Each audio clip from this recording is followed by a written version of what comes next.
भारत का प्रधानमंत्री मोदी कह रहा है कि हम 3 कानून वापस करेंगे, लेंगे, रिपील करेंगे, किसान वहाँ से क्यों नहीं उठ रहे, उस क्यों नहीं इतबार कर रहे। उन्होंने कहा जी पहले भी मोदी इस किस्म का झूठ नेशन के सामने आज तक जो उसने बोला झूठ ही बोला। सो मतलब ये है भी JSC के पास इस सिस्टम की क्रेडिबिलिटी का हाल देखिए, वो कहता भी ये भी एक जुमला हो सकता है। हुण मोदी का जो हाल हो रहा है इस सारे पीरीयड च, तुसीं पिछले दिनों च देखोगे क्रेडिबल इंटरनेशनल ऑर्गेनाइजेशंस कह रही हैं कि जी मोदी का जिहड़ा पॉपुलैरिटी रेट है इंडिया 70% के 70% people in India approve of Modi's function कि भी जो कर रहा है एज ए प्राइम मिनिस्टर उन्होंने अप्रूव कर दे। और फिर लोगों के विच अपनी वापस पैंठ बनाने दे लई जो इंदिरा गांधी ने 1980 प्लान किया है सिखां दे खिलाफ, जिवें एक नैगेटिव प्रोपेगेंडा किया, दरबार साहब ते हमला प्लान किया, 3-4 साल इस लगे, आप तो वो फ्रूट खा नहीं सकी।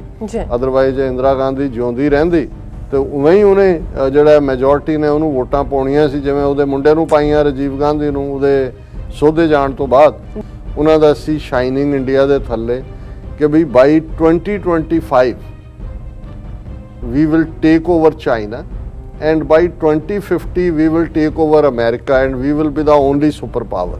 कि एक किवें इन्हां नूं अपनी औकात नज़र आ रही, क्योंकि लोग औकात दिखा रहे हैं। इन्हां ने तां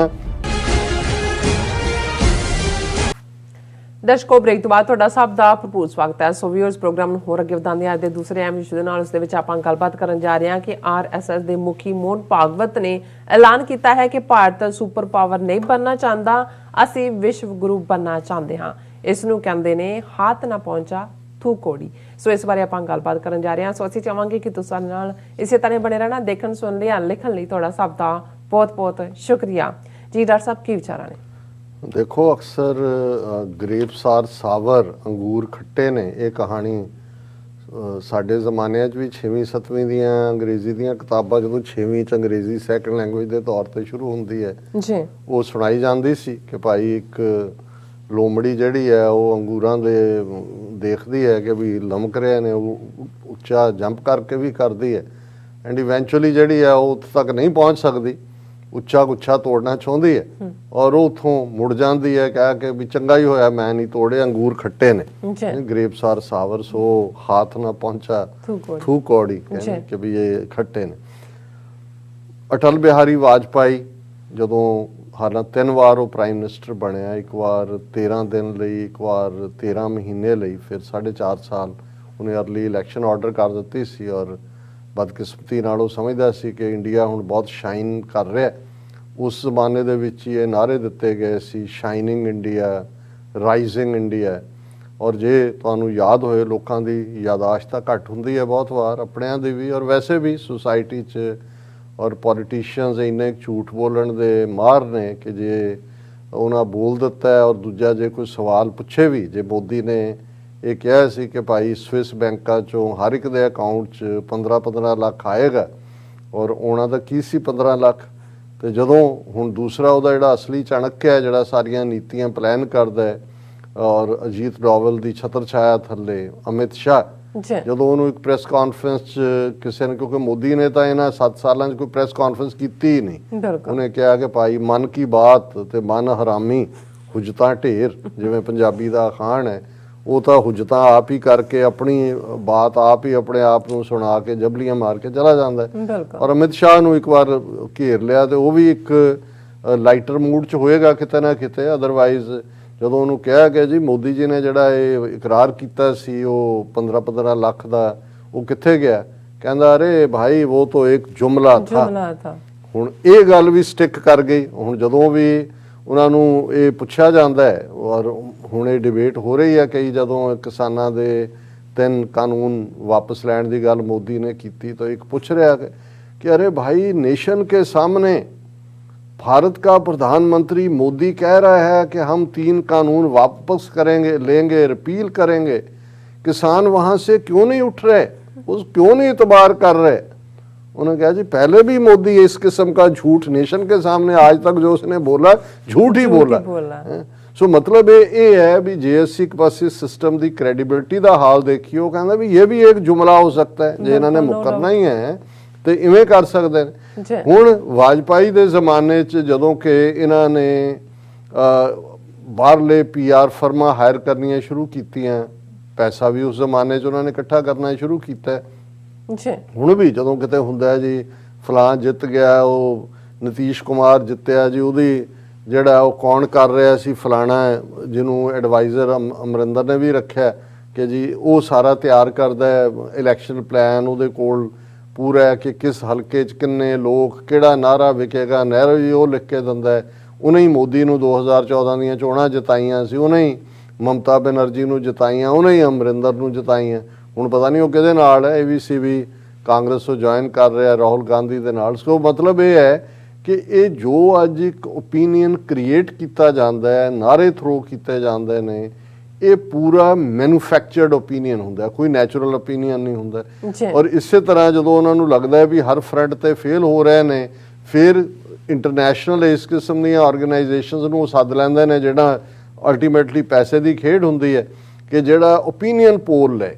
ਹੁਣ ਮੋਦੀ ਦਾ ਜੋ ਹਾਲ ਹੋ ਰਿਹਾ ਇਸ ਸਾਰੇ ਪੀਰੀਅਡ 'ਚ, ਤੁਸੀਂ ਪਿਛਲੇ ਦਿਨਾਂ 'ਚ ਦੇਖੋਗੇ ਕ੍ਰੈਡੀਬਲ ਇੰਟਰਨੈਸ਼ਨਲ ਆਰਗੇਨਾਈਜੇਸ਼ਨਸ ਕਹਿ ਰਹੀਆਂ ਕਿ ਜੀ ਮੋਦੀ ਦਾ ਜਿਹੜਾ ਪਪੂਲੈਰਿਟੀ ਰੇਟ ਹੈ ਇੰਡੀਆ 'ਚ 70%, ਕਿ 70% people in India approve of Modi's function, ਕਿ ਵੀ ਜੋ ਕਰ ਰਿਹਾ ਐਜ਼ ਏ ਪ੍ਰਾਈਮ ਮਿਨਿਸਟਰ ਉਹਨੂੰ ਅਪਰੂਵ ਕਰਦੇ। ਹੁਣ ਕੱਲ੍ਹ ਨੂੰ ਜੇ ਤੁਸੀਂ ਰੱਖਿਆ ਹੋਇਆ ਇਹਨਾਂ ਨੇ ਬੈਕਅਪ ਵੀ, ਜਿਹੜੀਆਂ ਮਸ਼ੀਨਾਂ EVM ਮਸ਼ੀਨਾਂ ਰਾਹੀਂ ਵੋਟਾਂ ਪਵਾਉਣੀਆਂ ਨੇ, ਔਰ ਉਹ ਕਹਿਣਗੇ ਦੇਖੋ ਜੀ ਉਹ ਤਾਂ ਪਹਿਲਾਂ ਹੀ ਸੀ ਕਿ ਵੀ ਉਹਦੀ ਅਪਰੂਵਲ ਹੈ, ਉਹ ਵੋਟਾਂ ਤਾਂ ਮੋਦੀ ਦੇ ਮੂੰਹ ਨੂੰ ਪਾਈਆਂ ਕਿਸੇ ਨੇ, ਉਹਨਾਂ ਨੂੰ ਯੋਗੀ ਨਹੀਂ ਨਜ਼ਰ ਆਉਂਦਾ UP 'ਚ, ਉਹਨਾਂ ਤੋਂ ਮੋਦੀ ਨਜ਼ਰ ਆਉਂਦਾ। ਹੁਣ ਇੱਕ ਪਾਸੇ ਤਾਂ ਇਸ ਕਿਸਮ ਦੀ ਇਹਨਾਂ ਦੀ ਜਿਹੜੀ ਹੈ ਉਹ ਮੈਨੀਪੂਲੇਸ਼ਨ ਹੈ, ਬੇਈਮਾਨੀ ਹੈ, ਪਰ ਦੂਸਰੇ ਪਾਸੇ ਲੁਭਾਵਣੇ ਨਾਅਰੇ ਦੇਣੇ ਪੋਲੀਟੀਸ਼ੀਅਨ ਦਿੰਦੇ ਨੇ, ਇਹਦੇ 'ਚ ਕੋਈ ਸ਼ੱਕ ਨਹੀਂ ਹੈ। ਇੰਦਰਾ ਗਾਂਧੀ ਨੇ ਜਦੋਂ ਉਹਨੇ ਸਿੰਡੀਕੇਟ ਕਾਂਗਰਸ ਦੇ ਨਾਲ ਟੱਕਰ ਹੋਈ, ਸਾਰੇ ਪਾਸੇ ਕੀਤਾ, ਉਹਨੇ ਪੋਪੂਲਰ ਜਿਹੜੇ ਮੈਸ਼ਰਸ ਲਏ, ਬੈਂਕ ਨੈਸ਼ਨਲਾਈਜ਼ ਕਰਤੇ, ਉਦੋਂ ਲੱਗਾ ਜੀ ਦੇਖੋ ਜਿਹੜਾ ਕੰਮ ਨਹਿਰੂ ਨਹੀਂ ਸੀ ਕਰ ਸਕਿਆ, ਜੋ ਹੋਇਆ ਸੱਚਾ ਸੋਸ਼ਲਿਜ਼ਮ ਤਾਂ ਇਹੀ ਹੈ। ਇੰਦਰਾ ਗਾਂਧੀ ਨਾਲ ਉਹਨੇ ਨਾਅਰਾ ਦਿੱਤਾ ਗਰੀਬੀ ਹਟਾਓ, ਇੰਦਰਾ ਗਾਂਧੀ ਨੇ ਇੱਕ ਇਲੈਕਸ਼ਨ ਤਾਂ ਜਿੱਤੀ ਇਹਦੇ ਉੱਤੇ। ਫਿਰ ਉਹਨੂੰ ਲੱਗਾ ਕਿ ਵੀ ਨਹੀਂ ਅਜੇ ਮੈਨੂੰ ਹੋਰ ਪ੍ਰੂਵ ਕਰਨਾ ਪਏਗਾ ਕਿ ਵੀ ਮੈਂ ਸੋਸ਼ਲਿਸਟ ਵਿਚਾਰਧਾਰਾ। ਪ੍ਰੀਵੀ ਪਰਸਿਸ ਜਦੋਂ 570 ਦੇ ਕਰੀਬ ਜਿਹੜੀਆਂ ਰਿਆਸਤਾਂ ਨੇ ਇੰਡੀਆ ਦੇ ਨਾਲ ਇਲਹਾਕ ਕੀਤਾ, ਉਹ ਇੱਕ ਐਗਰੀਮੈਂਟ ਸੀ, ਔਰ ਉਸ ਦੇ ਵਜੋਂ ਉਹਨਾਂ ਨੂੰ ਇਹ ਕਿਹਾ ਗਿਆ ਸੀ ਕਿ ਜਿਹੜੀ ਤੁਹਾਡੀ ਪਰਸਨਲ ਜਾਇਦਾਦ ਹੈ ਪਿਤਾ ਪੁਰਖੀ ਚਲੀ ਆਉਂਦੀ, ਉਹਨੂੰ ਤੁਸੀਂ ਰੱਖ ਸਕਦੇ ਹੋ। ਉਹਨਾਂ ਦੇ ਤਾਂ ਹੀ ਅੱਜ ਵੀ ਉਹੀ ਰਾਜੇ ਮਹਾਰਾਜੇ ਸਣੇ ਪਟਿਆਲੇ ਦੇ ਰਾਜੇ ਦੇ ਸਾਰੇ ਅਰਬਾਂ ਦੀ ਜਾਇਦਾਦ ਰੱਖ ਕੇ ਬੈਠੇ ਨੇ। ਨਾਲ ਉਹਨਾਂ ਨੇ ਕਿਹਾ ਜੀ ਕਿ ਤੁਹਾਨੂੰ ਇੰਨਾ ਜਿੰਨੀ ਰਿਆਸਤ ਸੀ ਵੱਡੀ ਕਿਸੇ ਦੀ, ਉਹਦੇ ਲਿਹਾਜ਼ ਨਾਲ ਉਹਨੂੰ ਐਨੂਅਲ ਉਹਦੇ ਲਈ ਲਫ਼ਜ਼ ਕੱਢਿਆ ਗਿਆ ਸੀ ਪ੍ਰੀਵੀ ਪਰਸ, ਕਿ ਇਹ ਦਿੱਤਾ ਜਾਏਗਾ। ਉਹ 47 ਤੋਂ ਹੀ ਜਦੋਂ ਤੋਂ ਇਲਹਾਕ ਹੋਇਆ, 47-48 ਤੋਂ 1971 ਤੱਕ ਚੱਲ ਰਿਹਾ ਸੀ।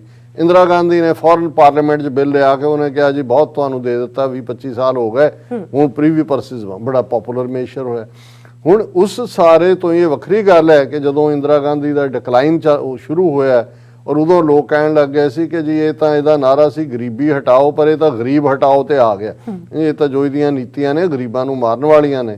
ਔਰ ਫਿਰ ਲੋਕਾਂ ਦੇ ਵਿੱਚ ਆਪਣੀ ਵਾਪਸ ਪੈਂਠ ਬਣਾਉਣ ਦੇ ਲਈ ਜੋ ਇੰਦਰਾ ਗਾਂਧੀ ਨੇ 1980 'ਚ ਪਲਾਨ ਕੀਤਾ, ਸਿੱਖਾਂ ਦੇ ਖਿਲਾਫ ਜਿਵੇਂ ਇੱਕ ਨੈਗੇਟਿਵ ਪ੍ਰੋਪੇਗੈਂਡਾ ਕੀਤਾ, ਦਰਬਾਰ ਸਾਹਿਬ ਤੇ ਹਮਲਾ ਪਲਾਨ ਕੀਤਾ, 3-4 ਸਾਲ ਇਸ 'ਚ ਲੱਗੇ। ਆਪ ਤਾਂ ਉਹਦਾ ਉਹ ਫਰੂਟ ਖਾ ਨਹੀਂ ਸਕੀ, ਅਦਰਵਾਈਜ਼ ਇੰਦਰਾ ਗਾਂਧੀ ਜਿਉਂਦੀ ਰਹਿੰਦੀ ਤੇ ਉਵੇਂ ਹੀ ਉਹਨੇ ਜਿਹੜਾ ਮੈਜੋਰਟੀ ਨੇ ਉਹਨੂੰ ਵੋਟਾਂ ਪਾਉਣੀਆਂ ਸੀ, ਜਿਵੇਂ ਉਹਦੇ ਮੁੰਡੇ ਨੂੰ ਪਾਈਆਂ ਰਾਜੀਵ ਗਾਂਧੀ ਨੂੰ ਉਹਦੇ ਸੋਧੇ ਜਾਣ ਤੋਂ ਬਾਅਦ। ਲੇਕਿਨ ਜਿਹੜੀ ਗੱਲ ਮੈਂ ਇਹ ਕਹਿਣਾ ਚਾਹੁੰਦਾ ਕਿ ਵੀ ਇੱਕ ਪਾਸੇ ਜਿਸ ਮੁਲਕ ਦੇ ਵਿੱਚ ਜੁਮਲਿਆਂ ਦੀ ਸਿਆਸਤ ਹੋਏ, ਨਾਅਰਿਆਂ ਦੀ ਸਿਆਸਤ ਹੋਏ ਔਰ ਮੈਜੋਰੀਟੇਰੀਅਨਿਜ਼ਮ ਹੋਏ, ਕਿ ਅਲਟੀਮੇਟਲੀ ਇੰਦਰਾ ਗਾਂਧੀ ਉੱਥੇ ਆ ਕੇ ਡਿੱਗੀ ਕਿ ਜਿੱਥੇ ਤੁਸੀਂ ਮੈਜੋਰਟੀ ਨੂੰ ਲੁਭਾਉਣ ਦੇ ਲਈ ਜਿਹੜਾ ਉਹ ਮਾਈਨੋਰਿਟੀ ਦਾ ਘਾਣ ਕਰੋ। ਔਰ BJP ਨੇ ਜਿਹੜਾ ਉਹਦੀ ਕਿਤਾਬ 'ਚੋਂ ਹੀ ਪੇਜ ਪੜ੍ਹਿਆ ਤੇ ਉਹਨਾਂ ਨੇ ਫਿਰ ਕਾਂਗਰਸ ਨੂੰ ਥੱਲੇ ਸੁੱਟਣ ਦੇ ਲਈ ਕਿ ਭਾਈ ਜੇ ਅਸੀਂ ਦਿੱਲੀ 'ਚ ਕਾਂਗਰਸ ਦਾ ਬਦਲ ਬਣਨਾ, ਤੇ ਉਹਨਾਂ ਨੇ ਰਾਮ ਮੰਦਰ ਦਾ ਮਤਾ ਕੀਤਾ ਲੇਟ 70s 'ਚ, ਜਿਹੜਾ ਉਹ ਲੇਟ 80s 'ਚ, ਔਰ 92 ਤੱਕ ਪਹੁੰਚਦਿਆਂ ਅਸੀਂ ਦੇਖਦੇ ਹਾਂ ਕਿ ਵੀ 6 ਦਸੰਬਰ 1992 ਨੂੰ ਬਾਬਰੀ ਮਸਜਿਦ ਢਾਹ ਢੇਰੀ ਕੀਤੀ ਔਰ ਉਸ ਤੋਂ ਨਿਕਲਦਿਆਂ ਮੋਦੀ ਨੇ 2002 'ਚ ਗੁਜਰਾਤ 'ਚ ਕੀ ਕੀਤਾ, ਹਜ਼ਾਰਾਂ ਮੁਸਲਮਾਨਾਂ ਦਾ ਕਤਲੇਆਮ ਔਰ ਹਿੰਦੂ ਹਿਰਦੇ ਸਮਰਾਟ ਬਣ ਕੇ ਪ੍ਰਾਈਮ ਮਿਨਿਸਟਰ ਦੀ ਕੋਠੀ ਤੱਕ ਪਹੁੰਚੇ। ਹੁਣ ਇਹ ਸਾਰਾ, ਲੇਕਿਨ ਵਾਜਪਾਈ ਇਹਦੇ ਬਾਵਜੂਦ ਕਿ ਜਦੋਂ ਉਹਦੀ 5 ਸਾਲ ਵਾਲੀ ਟਰਮ ਤੋਂ ਪਹਿਲਾਂ ਹੀ ਉਹਨੇ ਇਲੈਕਸ਼ਨ ਆਰਡਰ ਕੀਤੀ, ਨਾਰੇ ਜਿਹੜੇ, ਕਿਉਂਕਿ ਉਹਨਾਂ ਨੇ ਇੰਟਰਨੈਸ਼ਨਲ PR ਫਰਮਸ ਹਾਇਰ ਕੀਤੀਆਂ ਹੋਈਆਂ ਸੀ ਔਰ ਉਹਦੇ ਤੇ ਆਰਟੀਕਲ ਬਹੁਤ ਸਾਰੇ ਬੁੱਧੀਜੀਵੀ ਸੋ ਕਾਲਡ ਇਹਨਾਂ ਦੇ ਖਰੀਦੇ ਹੋਏ, ਉਹਨਾਂ ਦਾ ਸੀ ਸ਼ਾਈਨਿੰਗ ਇੰਡੀਆ ਦੇ ਥੱਲੇ ਕਿ ਵੀ ਬਾਈ 2025 we will take over China and by 2050 we will take over America and we will be the only superpower। ਇਹ ਉਹਨਾਂ ਦਾ ਕਿ 2025 ਤੱਕ ਅਸੀਂ ਚੀਨ ਨੂੰ ਪਿੱਛੇ ਛੱਡ ਦਿਆਂਗੇ, ਚੀਨ ਦੀ ਇਕਨੋਮੀ ਨੂੰ ਚੀਨ ਪਿੱਛੇ ਰਹੇਗਾ ਔਰ 2050 ਤੱਕ ਅਸੀਂ ਅਮਰੀਕਾ ਨੂੰ, ਔਰ ਕੋਈ ਬਹੁਤੀ ਇਹ ਪਹਿਲਾਂ ਦੀ ਗੱਲ ਨਹੀਂ ਹੈ, ਇਹ ਤੁਸੀਂ 2000 ਪੀਰੀਅਡ ਦੇ ਵਿੱਚ ਜਿਹੜਾ 2004 ਦੇ ਵਿੱਚ ਮਨਮੋਹਨ ਸਿੰਘ ਬਣਦਾ, ਇਹ 2001 2002 ਦੇ ਨਾਰੇ ਨੇ ਕਿ ਭਾਈ ਅਸੀਂ 20 ਸਾਲ ਪਹਿਲੇ ਰਫਲੀ। ਹੁਣ ਤੁਸੀਂ ਦੇਖ ਲਓ ਕਿ ਭਾਈ ਚਾਈਨਾ ਦੀ ਇਕਨੋਮੀ $15 ਟ੍ਰਿਲੀਅਨ ਕ੍ਰਾਸ ਕਰ ਗਈ ਹੈ। ਉਹ ਅਮਰੀਕਾ ਦੀਆਂ ਅੱਖਾਂ 'ਚ ਅੱਖਾਂ ਪਾ ਕੇ ਨਹੀਂ, ਬਾਈਡਨ ਦੇ ਨਾਲ 3.5 ਘੰਟੇ ਮੁਲਾਕਾਤ ਹੁੰਦੀ ਹੈ ਤੇ ਉਹ ਜੋ ਮਿਲੀਟੈਰਲੀ ਇਕਨੋਮਿਕਲੀ ਕੀ ਮੁਕਾਬਲਾ ਹੈ ਤੇ ਅਮਰੀਕਾ ਨੂੰ ਪਿੱਛੇ ਛੱਡਣਾ ਤਾਂ ਇਹਨਾਂ ਦਾ। ਹੁਣ ਉਹ ਜਿਹੜਾ ਇਹਨਾਂ ਨੇ ਲੋਕਾਂ ਦੇ ਵਿੱਚ ਹਿੰਦੂਤਵਾ ਦਾ ਸੋ ਕਾਲਡ ਓਲਡ ਪ੍ਰਾਈਡ, ਹਮਾਰੀ ਸਭਿਅਤਾ, ਅਸੀਂ ਦੁਨੀਆ ਨੂੰ ਸਭ ਕੁਝ ਦਿੱਤਾ, ਨਿਊਕਲੀਅਰ ਵੀ ਅਸੀਂ ਦਿੱਤਾ, ਗਮਲਿਆਂ 'ਚ ਵੀ ਸਾਡੇ ਨਿਆਣੇ ਜੰਮਦੇ ਸੀ, ਹੁਣ ਤਾਂ ਟੈਸਟ ਟਿਊਬ 'ਚ ਜੰਮਦੇ ਨੇ, ਅਸੀਂ ਤਾਂ ਗਮਲਿਆਂ 'ਚ ਜਮਾਏ ਹੋਏ ਨੇ। ਕੌਰਵ ਐਵੇਂ ਥੋੜੀ 100 ਜੰਮੇ ਸੀ ਭਰਾ, ਉਹ ਸਾਰੇ ਗਮਲਿਆਂ 'ਚ ਹੀ ਜਮਾਏ ਸੀ। ਔਰ ਪਲਾਸਟਿਕ ਸਰਜਰੀ ਅਸੀਂ ਕੱਢੀ, ਦੇਖੋ ਹਾਥੀ ਦਾ ਸਿਰ ਬੰਦੇ ਦੇ ਲਾਤਾ, ਸਾਡੇ ਕਿੰਨੇ ਕਾਮਯਾਬ ਸਰਜਨ ਸੀ, ਅਸੀਂ ਤਾਂ ਇਹ ਬਣਨਾ। ਉਹ ਸਾਰਾ ਤਾਂ ਭਰਮਜਾਲ ਖਤਮ ਹੋ ਗਿਆ। ਫਿਰ ਇਸੇ ਥੀਮ ਨੂੰ ਕਿਉਂਕਿ ਵਾਜਪਾਈ ਨੇ ਦਿੱਤਾ ਸੀ ਮੁੱਢਲਿਆਂ ਸਾਲਾਂ 'ਚ, ਕਿਉਂਕਿ ਵਾਜਪਾਈ ਜੋ ਵੀ ਕਹਿ ਰਿਹਾ ਸੀ ਹੈ ਤਾਂ RSS ਦੀ ਆਈਡੀਓਲੋਜੀ ਸੀ। ਮੋਦੀ ਦੇ ਆਉਂਦਿਆਂ 2014 ਤੱਕ ਬੰਪਿੰਗ ਇਕਨੋਮੀ, ਇੱਧਰ ਉੱਧਰ ਜੋ ਉਹਨੇ ਡਰਾਮੇਬਾਜ਼ੀ ਕੀਤੀ, ਪ੍ਰਾਈਵੇਟਾਈਜ਼ ਕਰਨ ਦੇ ਨਾਂ ਥੱਲੇ ਇੰਟਰਨੈਸ਼ਨਲੀ ਘੁੰਮਾ ਕੇ ਸਾਰੇ ਪਾਸੇ, ਔਰ ਉਹਨਾਂ ਨੇ ਇਹ ਪ੍ਰਭਾਵ ਲੋਕਾਂ ਨੂੰ ਇਹੀ ਦਿੱਤਾ ਕਿ ਇੰਡੀਆ ਤਾਂ ਬਹੁਤ ਵੱਡੀ ਸੁਪਰ ਪਾਵਰ, ਅਸੀਂ ਤਾਂ ਜਿਹੜਾ ਸਾਡਾ ਤਾਂ ਕੋਈ ਮੁਕਾਬਲਾ ਹੀ ਨਹੀਂ ਹੈ। ਪਰ ਮੈਨੂੰ ਇਹ ਲੱਗਦਾ ਹੈ ਕਿ ਵੀ ਹੁਣ ਇਹ ਜੁਮਲੇਬਾਜ਼ਾਂ ਨੂੰ ਵੀ ਲੱਗਣ ਲੱਗ ਗਿਆ ਕਿ ਵੀ ਇਹ ਧੋਖਾ ਜਿਹੜਾ ਇਹ ਵਿਕ ਨਹੀਂ ਰਿਹਾ, ਲੋਕਾਂ ਦੇ ਵਿੱਚ ਹੱਸੇ ਠੱਠੇ ਦਾ ਕਾਰਨ ਬਣ ਰਿਹਾ। ਹੁਣ ਇਸ ਕਿਸਮ ਦੇ ਲੋਕ ਖੜੇ ਕਰਕੇ ਗਾਂ ਦੇ ਕਿੰਨੇ ਗੁਣ ਗਾਏ, ਕੈਂਸਰ ਔਰ ਤੋਂ ਦੂਜੇ ਤੋਂ ਲੈ ਕੇ ਕਿ ਭਾਈ ਨਿਊਕਲੀਅਰ ਰੇਡੀਏਸ਼ਨ ਤੋਂ ਬਚਾ, ਕਾਰਾਂ ਦੇ ਉੱਤੇ ਗੋਬਰ ਮਲ ਹੈ। ਹੁਣ ਇੱਕ ਉਹ ਡਾਕਟਰ ਨਾਂ ਦਾ ਬੰਦਾ ਖੜਾ ਕਰਕੇ ਸ਼ਕਲ ਦਾ ਉਹ ਗੋਬਰ ਖਾ ਰਿਹਾ। ਹੁਣ ਉਹੀ ਉਹਨਾਂ ਦੇ ਨੂੰ ਜਿਹੜੀ ਉਹਨਾਂ ਦਾ ਮਜ਼ਾਕ ਬਣਾਇਆ ਜਾ ਰਿਹਾ, ਬਟ ਆਫ ਜੋਕਸ, ਉਹ ਉਹਨਾਂ ਨੂੰ ਕਹਿੰਦੇ ਨੇ ਭਗਤਾਂ ਨੂੰ ਗੋਬਰ ਖਾਓ ਭਾਈ, ਤੁਸੀਂ ਆਪਣਾ ਐਸ਼ ਕਰੋ ਗੋਬਰ ਖਾ ਕੇ, ਤੁਹਾਨੂੰ ਕੀ ਹੋਇਆ। ਹੁਣ ਉਸ ਸਾਰੇ ਦੇ ਚੱਲਦੇ ਆ ਮੋਹਨ ਭਾਗਵਤ ਦੀ ਇਹ ਸਟੇਟਮੈਂਟ ਬੜੀ ਇੰਟਰਸਟਿੰਗ ਹੈ, ਕਿਉਂਕਿ ਮੈਂ ਇਹ ਬੈਕਗਰਾਊਂਡ ਸਾਰੀ ਇਸ ਲਈ ਦਿੱਤੀ ਹੈ, ਸਟੇਟਮੈਂਟ ਤਾਂ ਲੰਬੀ ਚੌੜੀ ਨਹੀਂ ਹੈ, ਕਿ ਇਹ ਕਿਵੇਂ ਇਹਨਾਂ ਨੂੰ ਆਪਣੀ ਔਕਾਤ ਨਜ਼ਰ ਆ ਰਹੀ, ਕਿਉਂਕਿ ਲੋਕ ਔਕਾਤ ਦਿਖਾ ਰਹੇ ਨੇ। ਇਹਨਾਂ ਨੇ ਤਾਂ ਉਹ ਸਾਰੀ ਵਿਸ਼ਨੂਪੁਰੀ ਹਰ ਇੱਕ ਨੂੰ ਵੰਡ ਕੇ ਦੇ ਰਹੇ ਸੀ ਕਿ ਵੀ ਅਸੀਂ ਤੁਹਾਨੂੰ ਉੱਥੇ ਪਹੁੰਚਾ ਦੇਵਾਂਗੇ, ਔਰ ਜਿਵੇਂ ਇਹਨਾਂ ਨੇ ਸ਼ਿਵ ਜੀ ਦੀਆਂ ਜਟਾਵਾਂ 'ਚੋਂ ਗੰਗਾ ਕੱਢੀ ਹੋਈ ਹੈ, ਇਵੇਂ ਹੀ ਇਹ ਸੁਪਰ ਪਾਵਰ ਬਣ ਕੇ ਨਿਕਲ ਰਹੇ ਸੀ।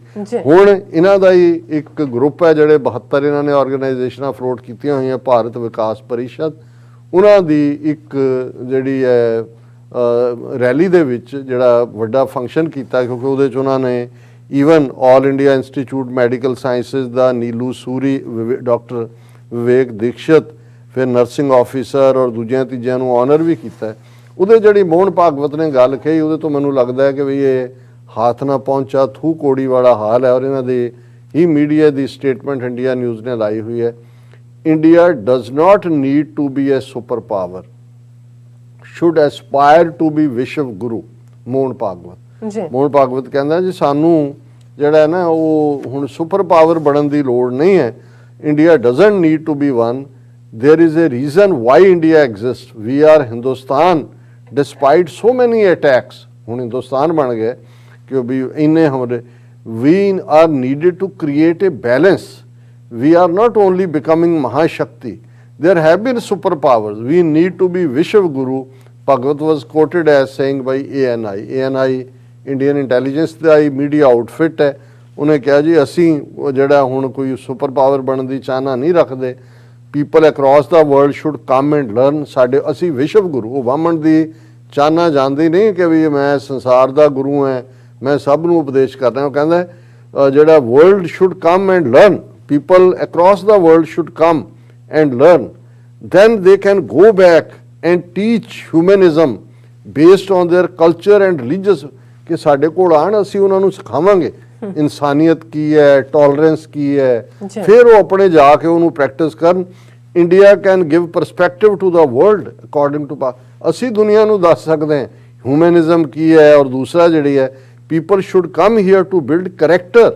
ਹਾਂ, ਤੁਸੀਂ rape capital of the world, ਤੁਸੀਂ ਭੁੱਖੇ ਤੁਹਾਡੇ ਸਭ ਤੋਂ ਜ਼ਿਆਦਾ, ਸਭ ਸਾਰਾ ਡੈਜ਼ਰਟ ਕੰਟਰੀਜ਼ ਨਾਲੋਂ ਵੀ ਸਭ ਤੋਂ ਜ਼ਿਆਦਾ ਲੁੱਟਮਾਰ, ਗਲੋਬਲ ਕਰਪਸ਼ਨ ਇੰਡੈਕਸ ਦੇ ਵਿੱਚ ਜਿਹੜਾ ਤੁਸੀਂ ਆ ਕੇ ਅਫਗਾਨਿਸਤਾਨ ਔਰ ਦੂਸਰੇ ਤੇ ਵੀ ਜਿਹੜਾ ਉਹ ਉਹਨਾਂ ਦੇ ਵੀ ਬਰਾਬਰ ਨਹੀਂ ਆਉਂਦੇ ਹੋ। ਇਸ ਸਾਰੇ ਦੇ ਚਲਦੇ ਉਹ ਕਹਿ ਰਿਹਾ ਕਿ and we will win hearts should we, ਅਸੀਂ ਲੋਕਾਂ ਦੇ ਦਿਲ ਜਿੱਤਣੇ ਨੇ। ਤੁਸੀਂ 1 ਬਿਲੀਅਨ 400 ਮਿਲੀਅਨ ਲੋਕਾਂ ਦਾ ਜੋ ਜੀਣਾ ਹਰਾਮ ਕੀਤਾ ਹੋਇਆ, ਜੋ ਉਹਨਾਂ ਦੇ ਹੱਕ ਨੇ ਉਹੀ ਰਹਿਣ ਦਿਓ, ਉਹਨਾਂ ਦਾ ਬੇੜਾ ਮਤ ਗਰਕ ਕਰੋ। ਫਿਰ ਕਹਿੰਦਾ we should become an example, that is why our organisation is working. ਕਿ RSS ਅਸੀਂ ਤਾਂ ਇਸ ਦੇ ਲਈ ਕੰਮ ਕਰ ਰਹੇ। ਹੁਣ ਇਹ ਜੁਮਲਾ ਨਹੀਂ, ਇਹ ਝੂਠ ਦਾ ਦੂਜਾ ਸਿਰ ਹੈ। ਜਿਵੇਂ ਜੇ ਕਹੋ ਕਿ ਵੀ ਭਾਰਤ ਵਾਕਿਆ ਹੀ ਦੇਵਤਿਆਂ ਦਾ ਦੇਸ਼ ਹੈ, ਔਰ ਜਿੰਨੇ ਦੇਵਤੇ ਨਹੀਂ, ਦੇਵਤੀਆਂ ਵੀ ਨੇ, ਪਰ ਜਿੰਨੇ ਝੂਠ ਦੇ ਦੇਵੀ ਦੇਵੇ ਨੇ, ਔਰ ਉਹਨਾਂ ਦਾ ਵੀ ਗੁਰੂ ਬ੍ਰਾਹਮਣ ਹੈ ਭਾਈ ਵਿਸ਼ਵ ਗੁਰੂ, ਤਾਂ ਉਹ ਵਾਕਿਆ ਹੀ ਜਿਹੜੇ ਝੂਠ ਦੇ ਵੀ ਦੇਵ ਦੇਵੇ ਹੋਣਗੇ, ਉਹ ਆ ਕੇ ਬ੍ਰਾਹਮਣ ਨੂੰ ਪੁੱਛਦੇ ਹੋਣਗੇ ਕਿ ਪੰਡਤ ਜੀ ਬਤਾਈਏ ਅਬ ਆਗੇ ਕਿਆ ਝੂਠ ਬੋਲੂੰ। ਬਿਲਕੁਲ ਡਾਕਟਰ ਸਾਹਿਬ, ਤੁਹਾਡਾ ਬਹੁਤ ਬਹੁਤ ਸ਼ੁਕਰੀਆ। ਸਾਥ ਲੈਣੇ ਬ੍ਰੇਕ। ਵਿਊਅਰਸ ਤੁਸੀਂ ਇਸੇ ਤਰ੍ਹਾਂ ਬਣੇ ਰਹਿਣਾ, ਮਿਲਦੇ ਹਾਂ ਛੋਟੇ ਜਿਹੇ ਬ੍ਰੇਕ ਤੋਂ ਬਾਅਦ।